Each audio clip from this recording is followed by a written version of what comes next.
যতক্ষণ পর্যন্ত আপনি লোকেদের ব্যক্তিগত মতের বিরুদ্ধে না যাবেন, তাদের ব্যক্তিগত মতের বিরুদ্ধে কথা না বলবেন, ততক্ষণ পর্যন্তই তারা আপনাকে ভালোবাসবে, আপনাকে ভালো জানবে। যতক্ষণ পর্যন্ত আপনি তাদের অন্যায়ের বিরুদ্ধে কথা না বলবেন, তাদেরকে সতর্ক না করবেন, ততক্ষণ পর্যন্তই তারা আপনাকে ভালোবাসবে। আর যখনই আপনি তাদের ব্যক্তিগত মতের বিরুদ্ধে কোরআন সুন্নাহ থেকে কথা বলবেন, তখনই তারা আর আপনাকে ভালো জানবে না, আপনার সাথে দুশমনি করবে। আপনি যখন তাদের অন্যায়ের বিরুদ্ধে কথা বলবেন কোরআন সুন্নাহ থেকে, তখন থেকেই তারা আপনাকে আর আপনার এলাকা থাকতে দিবে না। আপনি যেখানে থাকেন সেখানে আপনাকে আর থাকতে দিবে না, তাড়িয়ে দিবে আপনাকে। যেমনটা হয়েছিল প্রিয় নবী হজরত মুহাম্মদ সাল্লাল্লাহু আলাইহি ওয়াসাল্লামের সাথে। মুহাম্মদ সাল্লাল্লাহু আলাইহি ওয়াসাল্লামকে মক্কার কাফেররা আল আমিন বলে ডাকতেন, অর্থাৎ বিশ্বাসী। তো তারা এত ভালোবাসতেন মুহাম্মদ সাল্লাহ সাল্লামকে, 40 বছর পর্যন্ত। মুহাম্মদ সাল্লাহ সাল্লামের বয়স যখন 40, এই 40 বছর পর্যন্ত ওনাকে খুবই ভালোবাসতেন মক্কার কাফেররা, ওনাকে আল আমিন বলে ডাকতেন। যখনই ওনার উপর ওহী আসলো, ওনাকে আল্লাহ তাআলা রিসালাতে দিলেন, দায়িত্ব যখন ওনাকে দিলেন, দিনের দাওয়াতের দায়িত্ব যখন দিলেন, অর্থাৎ উনি যখন জাবালে নূরে গেলেন, হযরত জিবরাইল আলাইহিস সালাতু ওয়াস সালামের সাথে যখন প্রথম সাক্ষাৎ হলো, তিনি এই প্রথম সাক্ষাৎই 5টি আয়াত দিয়েছেন সূরা আলাক থেকে, ইকরা বিসমি রাব্বিকাল্লাযী খলাক, খলাকাল ইনসানা মিন আলাক। তো উনি জিবরাইল আলাইহিস সালাতু ওয়াস সালামকে প্রথম দেখেছেন, ভয় পেয়েছেন। উনি যখন ওহী নিয়ে চলে আসলেন ওনার স্ত্রী খাদিজা রাদিয়াল্লাহু তাআলা আনহার কাছে, রাতেই চলে আসলেন। তো উনি ভয় পেলেন, ওনার জ্বর এসে পড়েছে। খাদিজা রাদিয়াল্লাহু তাআলা আনহাকে বললেন, আমাকে চেপে ধরো, আমার ভয় হচ্ছে, ভয় লাগতেছে। তখন উনি সকালবেলা উঠে খাদিজা রাদিয়াল্লাহু তাআলা আনহার কাছে সমস্ত ঘটনা বললেন, জিবরাইল আলাইহিস সালামের সাথে যে সাক্ষাৎ হলো। তো উনি মানে ভয় পেলেন। তো খাদিজা রাদিয়াল্লাহু তাআলা আনহা, তার চাচাতো ভাই একজন শিক্ষিত লোক ছিলেন, তাওরাত জাবুরের পণ্ডিত ছিলেন, তার নাম ছিল সুরাকা বিন নাফল।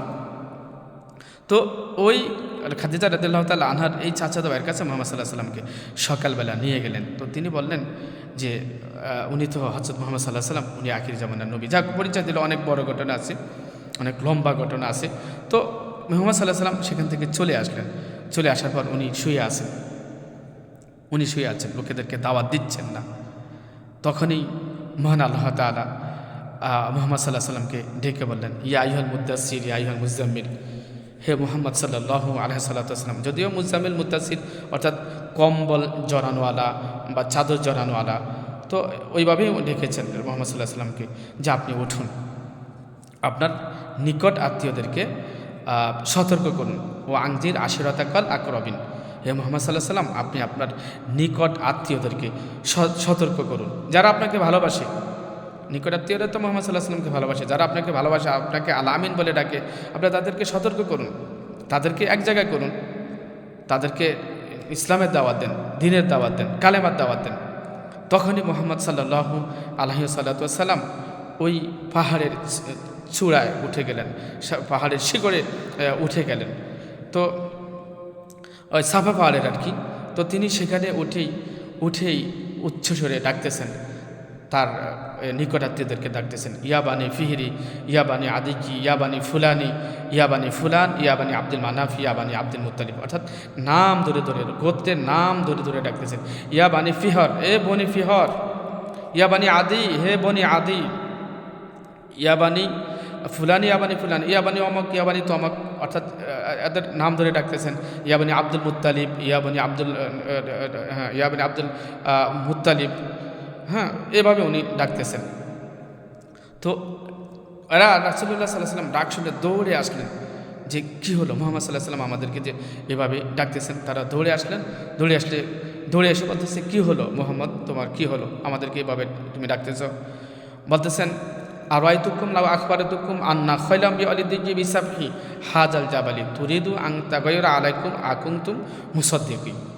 যে আমি যদি বলি, আপনাদেরকে যদি আমি বলি যে এই যে পাহাড়, এই যে পর্বতটা, এই পর্বতের অপর প্রান্তে শত্রুপক্ষ প্রবল সৈন্য দল নিয়ে তারা উৎপেতে আছে, অপেক্ষায় আছে আপনাদের সর্বোচ্চ লুণ্ঠনের জন্য। আপনারা কি তা বিশ্বাস করবেন? তারা একযোগে সবাই বলল যে হ্যাঁ, আমরা তো বিশ্বাস করব, কারণ আপনি তো আলামিন, আমরা আপনাকে আলামিন বলে ডাকি, আপনি বিশ্বাসী, তো অবশ্যই আমরা বিশ্বাস করব। এই রাসূলুল্লাহ সাল্লাল্লাহু আলাইহি সাল্লাম একদিন যে কোনো একটা মানে রক্তপাত হতো আর কি, যুদ্ধ হতো, যুদ্ধ থেকে এই মক্কাবাসীকে বাঁচিয়ে দিয়েছেন।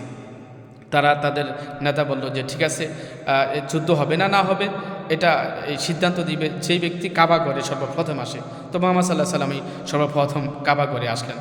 তো মুহাম্মদ সাল্লাল্লাহু আলাইহি সাল্লামের পরে যে আসলেন, সে এসে দেখতেছে মুহাম্মদ সাল্লাল্লাহু আলাইহি সাল্লাম কাবা ঘরে উপস্থিত। তখন মুহাম্মদ সাল্লাল্লাহু আলাইহি সাল্লামকে দেখে সে অত্যন্ত খুশি হয়ে বলতেছেন, হাদাল আমিনু রাদাইনাহু হাদা মুহাম্মদ। এ উচ্চ সুরে বলতেছেন, এই তোমরা চলে আসো, এই দেখো আমাদের এখানে মসজিদে আগে থেকে উপস্থিত আছে এই আলামিন, ইনি হচ্ছেন আলামিন, ইনার উপর আমরা সন্তুষ্ট, ইনি হচ্ছেন মুহাম্মদ সাল্লাল্লাহু আলাইহি সাল্লাম। দেখেন হাদাল আমিন, উনি হচ্ছেন বিশ্বাসী লোক, উনি হচ্ছেন বিশ্বাসী লোক। হাদা রাদাইনাহু, আমরা ওনার উপর সন্তুষ্ট। হাদা মুহাম্মদ, ইনি হচ্ছেন মুহাম্মদ সাল্লাল্লাহু আলাইহি সাল্লাম, অর্থাৎ প্রশংসিত। তো তারা এত খুশি হলেন মুহাম্মদ সাল্লাল্লাহু আলাইহি সাল্লাম, মুহাম্মদ সাল্লাল্লাহু আলাইহি সাল্লামকে এত ভালোবাসলেন তারা।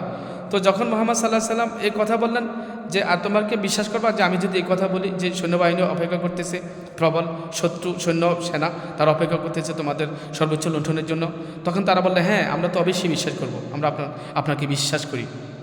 তখনই মুহাম্মদ সাল্লাল্লাহু আলাইহি সাল্লাম বলেন, তাহলে আমার কাছে ওহী আসছে, এক শক্তিশালী এক ফেরেশতা এসে আমাকে বলতেছে ইকরা বিসমি রব্বিকাল্লাযী খলাক, আমাকে বলছেন আমি যেন পড়ি সে আল্লাহর নামে যিনি সৃষ্টি করেছেন আমাকে। হ্যাঁ, ইকরা বিসমি রব্বিকাল্লাযী খলাক আল্লাযী খলাকাল ইনসানা মিন আলাক আল্লাযী খলাকাল ইনসানা মিন আলাক, আর যিনি সৃষ্টি করেছেন মানুষকে জমাট রক্তপিণ্ড থেকে, সেই ওহী করেছে। এখন আমাকে বলেছে তোমাদেরকে সতর্ক করার জন্য যে আল্লাহর উপর বিশ্বাস রাখতে, আর আমি মুহাম্মদ সাল্লাল্লাহু আলাইহি সাল্লাম আল্লাহর রাসূল এটার উপর বিশ্বাস রাখতে, অর্থাৎ লা ইলাহা ইল্লাল্লাহু মুহাম্মাদুর রাসূলুল্লাহ, অথবা আশহাদু আল্লা ইলাহা ইল্লাল্লাহু ওয়াহদাহু লা শারীকা লাহু ওয়া আশহাদু আন্না মুহাম্মাদান আবদুহু রাসূলুহু। এই সর্বপ্রথম মুহাম্মদ সাল্লাল্লাহু আলাইহি সাল্লাম কালেমার দাওয়াত দিলেন।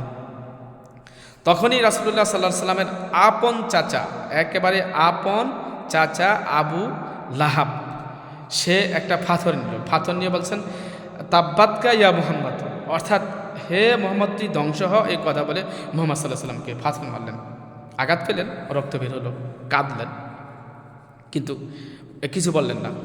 তখন মুহাম্মদ সাল্লাল্লাহু আলাইহি সাল্লাম ঠিকই সহ্য করেছে, কিন্তু আল্লাহ সহ্য করে না। আল্লাহ সাথে সাথেই এর প্রতিবাদ করলেন। আল্লাহ তাআলা বললেন তাব্বাত ইয়াদা আবি লাহাব, হে আবু লাহাব তুই ধ্বংস হ, তোর 2 হাত ধ্বংস হোক, তুই আমার নবী মুহাম্মদ সাল্লাল্লাহু আলাইহি সাল্লামকে তুই পাথর মারছস, এত বড় সাহস তোর। তো আল্লাহ তাআলাই এটার প্রতিবাদ করলেন। আল্লাহ তাআলা বলছেন তাব্বাত ইয়াদা আবি লাহাব, আবু লাহাব তুই ধ্বংস, তোর 2 হাত ধ্বংস হোক। তারপর মুহাম্মদ সাল্লাল্লাহু আলাইহি সাল্লাম যখন এই দাওয়াত দিলেন, তখন থেকে লোকেরা মুহাম্মদ সাল্লাল্লাহু আলাইহি সাল্লামের বিরুদ্ধে আচরণ শুরু করলেন যে এ কি পাগল হয়ে গেল নাকি, মুহাম্মদ পাগল হয়ে গেছে, মুহাম্মদকে ভূতে ধরেছে, শয়তানে ধরেছে, উন্মাদ হয়ে গেছে, এই সমস্ত কথা বললে মুহাম্মদ সাল্লাল্লাহু আলাইহি সাল্লামকে গালমন্দ করতে শুরু করলেন।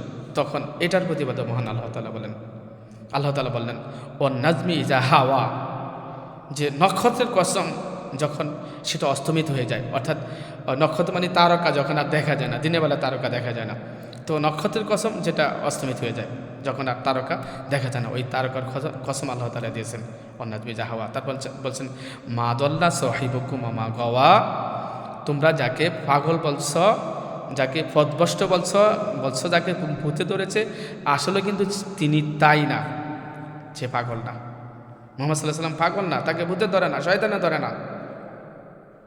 মা দল্লা সাহিবুকুম মা গাওয়া অমা ইয়ানতিকু আনিল হাওয়া, তিনি তো তার নিজে থেকে কোনো কথা বলে না, বানিয়ে বলে না, আমি বলতে বলেছি তাই তো বলে। আল্লামাহু শাদীদুল কুওয়া, এই কথা হচ্ছে এক বিশাল শক্তিশালী একজন ফেরেশতার শেখানো কথা। তো রাসূলুল্লাহ সাল্লাল্লাহু আলাইহি সাল্লামকে ওরা যখন পাথর মারল, ওরা বললো যে মুহাম্মদ সাল্লাল্লাহু আলাইহি সাল্লাম এগুলো কী বলতেছে, বানিয়ে কথা বলতেছে, পাগল বলতেছে, এটা সেটা, তো আল্লাহ তাআলা নিজেই প্রতিবাদ করলো। তো যাই হোক, তো মোহাম্মদ সাল্লাহ সাল্লাম মূল কথাটা যেটা বলতে চাইছিলাম যে মোহাম্মদ সাল্লাহ সাল্লাম যখন এই দ্বীনের দাওয়াত দিয়েছেন, কালেমার যখন দাওয়াত দেওয়া শুরু করেছেন, আল্লাহর পক্ষে যখন কথা বলার শুরু করেছেন, তাওহীদের পক্ষে যখন কথা বলা শুরু করেছেন, দেবদেবী মূর্তি পূজারীদের বিরুদ্ধে যখন কথা বললেন, কবর পূজারী মাজার পূজারীদের বিরুদ্ধে যখন কথা বলা শুরু করলেন, মোহাম্মদ সাল্লাহ সাল্লাম ব্যক্তি পূজারীদের বিরুদ্ধে যখন কথা বলা শুরু করলেন, মানে অর্থাৎ প্রতিবাদ যখন করলেন কোরআন সুন্নাহ দিয়ে, তখন থেকেই মোহাম্মদ সাল্লাহ সাল্লামকে আর আলামিন বলে ডাকে না তারা। মোহাম্মদ সাল্লাহ সাল্লামকে আর বিশ্বাসী বলা যায় না। বিশ্বাসী তো মোহাম্মদ সাল্লাহ সাল্লামকে এত ভালোবাসলেই না, অর্থাৎ দেশ থেকেই তাড়িয়ে দিল, বাধ্য হলো মোহাম্মদ সাল্লাহ সাল্লাম রাতে মক্কা থেকে পালিয়ে মদিনায় যেতে। রাতের বেলায় জিবরাইল আলাইহিস সালাতু ওয়াস সালাম বলেছেন, হে রাসূল আপনি এখন পলায়ন করেন, রাত্রে না হয় কিছুক্ষণ পরেই তারা আপনাকে অবরুদ্ধ করবে। তারা অবরুদ্ধ করবে, যদিও তারা রাতের বেলায় অবরুদ্ধ করে রেখেছে। তো সূরা ইয়ের মধ্যে আছে, আনফালের মধ্যে আছে আমার মনে হয়।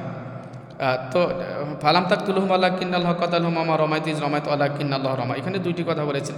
বদর যুদ্ধে, এটা পরে সংঘটিত হয়েছে আর কি। বদর যুদ্ধের কথা বলছে, বদর যুদ্ধে আল্লাহ তাআলা নিজে যুদ্ধ করেছেন।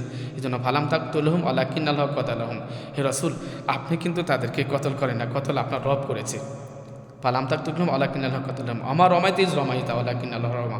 আপনি কিন্তু তাদের চোখে বালু পুচান না, বালু আপনার প্রভু পুচাইছে। তো এই বালু ছেড়ে দিয়েছে মুহাম্মদ সাল্লাল্লাহু আলাইহি ওয়াসাল্লাম। সকালবেলা দেখে যে ওই আলো হয়ে গেছে, বালু ছেড়ে দিয়েছে। ওই যারা অবরুদ্ধ করেছে সৈন্য দল, আবু জাহেলের সৈন্যদল যারা আছে, হুতবা সাইবা আবুল হাবের, এই সৈন্যদল যারা অবরুদ্ধ করেছে, এই মাটি ছেড়ে দিয়েছে আর বালু আর কি ছেড়ে দিয়েছে, তাদের চোখে চলে গেছে, পুছে গেছে, তারা অন্ধ হয়ে গেছে। তো মোহাম্মদ সাল্লাহ সাল্লাম দিক দিয়ে পালায়ন করলো। তো যাই হোক, তো দেখেন মোহাম্মদ সাল্লাহ সাল্লাম কিন্তু রাত্রে বাধ্য হয়েছে পালিয়ে উনি মক্কা ছাড়তে। মক্কা ছাড়ার সময় উনি মক্কাকে বললেন যে হে মক্কা, হে কাবা, তোমার সন্তানরা, তোমার এই লোকেরা, তোমার শহরের লোকেরা আমাকে থাকতে দেয় না, তোমার কাছে আমাকে থাকতেই দিল না, চলে যেতে বাধ্য হচ্ছি। মুহাম্মদ সাল্লাল্লাহু আলাইহি ওয়াসাল্লাম কাঁদতে কাঁদতে চলে গেলেন। যদিও 10 বছর পরে আলহামদুলিল্লাহ আবার ফিরে আসলেন, তিনি মক্কা বিজয় করেছেন। তখন তো আর কাফের টিকেও ছিল না, সবাই ইসলাম গ্রহণ করেছে। সুবহানাল্লাহ। তো যাক, তো ভাই ঠিক এরকমই হয়। আপনি যখন একটা সমাজে বাস করতেছেন, আপনি যখন এই মানে তাদের এই যে অন্যায়ের বিরুদ্ধে যখন কথা বলবেন, তখন তারা আপনার বিরুদ্ধে আচরণ করবে ভাই। কিন্তু আপনি যদি আলহামদুলিল্লাহ আপনি যদি আল্লাহর উপর ভরসা রাখেন, ইনশাআল্লাহ যতদিন রিজিক থাকে আপনি থাকতে পারবেন। আর না হয় আপনি হিজ্জত করবেন, হিজ্জত করলেও সওয়াব আছে। মুহাম্মদ সাল্লাল্লাহু আলাইহি ওয়াসাল্লাম হিজ্জত করছে না, তাদের সাথে যাতে পেরে উঠতেছে না, কাফেরদের সাথে যাতে পেরে উঠতেছে না, তো মুহাম্মদ সাল্লাল্লাহু আলাইহি ওয়াসাল্লাম তো হিজ্জত করলেনই। আপনি মুসা আলাইহিস সালাম একই অবস্থা হয়েছে। মুসা আলাইহিস সালাম তো হিজ্জত করেছে, ওদের মাদাইনে চলে গেছে, ওই যে আপনার শুআয়ব আলাইহিস সালামের কাছে চলে গেছে না, ইরাক থেকে। তো যাক, তো ভাই আমরা যারা দায়িত্বে আছি, আমরা দ্বীনের কথা আমাদেরকে বলতে হবে ভাই, আমাদেরকে বলতে হবে। আমাদের যতই বাধা বিপত্তি আসুক না কেন, আমাদেরকে কোরআন সুন্নাহ থেকে বলতেই হবে। বেদাতীদের বিরুদ্ধে আমাদেরকে কথা বলতে হবে, মাজার পূজারী কবর পূজারীদের বিরুদ্ধে আমাদের কথা বলতেই হবে, অন্যের বিরুদ্ধে আমাদের কথা বলতেই হবে। আমরা আল্লাহর পক্ষে কথা বলবো, রাসূলের পক্ষে কথা বলবো। আমাদের যদি রিজিক না থাকে, না থাকলো না আলহামদুলিল্লাহ, আল্লাহর দুনিয়ায়, এত বড় দুনিয়ায় কি রিজিকের অভাব আছে ভাই? বলেন, এত বড় দুনিয়াতে কি রিজিকের অভাব আছে? রিজিকের অভাব নাই। আয় হায়, সারা পৃথিবীতে আল্লাহ তাআলা বান্দার জন্য রিজিক রেখে দিয়েছেন। ওমা মিন দাব্বাতিন ফিল আরদি ইল্লা আলাল্লাহি রিজকুহা। আল্লাহ বলেন, পৃথিবীতে এমন কোনো প্রাণী নেই, এমন কোনো প্রাণী নেই যার কাছে আল্লাহ তাআলা রিজিক পৌঁছান না। আল্লাহ তাআলা নিজেই রিজিক পৌঁছিয়ে দেন। আপনি তো মানুষ ভাই, আপনি 18,000 জাত মাখলুকের মধ্যে আপনি হচ্ছেন শ্রেষ্ঠ মাখলুক, আশরাফুল মাখলুক আপনাকে বলা হয়।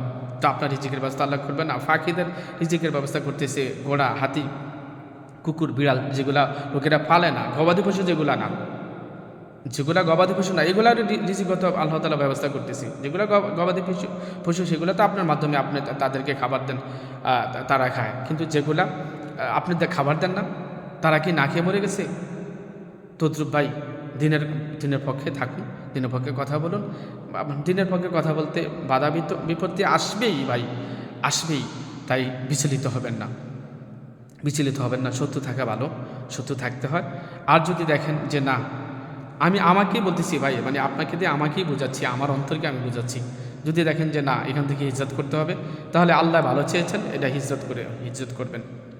মহান আল্লাহ তাআলা আমাদের আমরা যারা দিন এবং ইসলামের পক্ষে থাকবেন ইনশাআল্লাহ, আমাদেরকে আল্লাহ তাআলা যেন হেফাজত করেন। আর আমি গতকালকে একটা ভিডিওতে বলেছিলাম যে হকের পথে থাকবেন। লা ইয়াজালু তাইফাতু মিন উম্মতি মানসুরিন আলাল হাক্কি লা ইয়াদুরুহুম মান খাযালাহুম। রাসূলুল্লাহ সাল্লাল্লাহু আলাইহি ওয়াসাল্লাম বলেছেন, আমার একদল উম্মত সদা সর্বদা হকের পথে প্রতিষ্ঠিত থাকবে, সত্যের পথে প্রতিষ্ঠিত থাকবে, শত্রুপক্ষ তাদের কোনো ক্ষতি করতে পারবে না। এই জন্য আপনি শত্রুপক্ষ আপনার ক্ষতি করতে পারবে না, এটা বিশ্বাস রেখে আপনি ভাই কোরআন সুন্নাহ থেকে কথা বলবেন, লোকেদেরকে ইসলাম শিক্ষা দিবেন, লোকেদেরকে আপনি ধর্ম শিক্ষা দিবেন, লোকেদেরকে সতর্ক করবেন, অন্যায়ের বিরুদ্ধে তাদেরকে সতর্ক করবেন। সুবহানাকাল্লাহুম্মা বিহামদিকা আশহাদু আল্লা ইলাহা ইল্লা আনতা আস্তাগফিরুকা ওয়া আতুবু ইলাইক। আসসালামু আলাইকুম ওয়া রাহমাতুল্লাহি ওয়া বারাকাতুহু।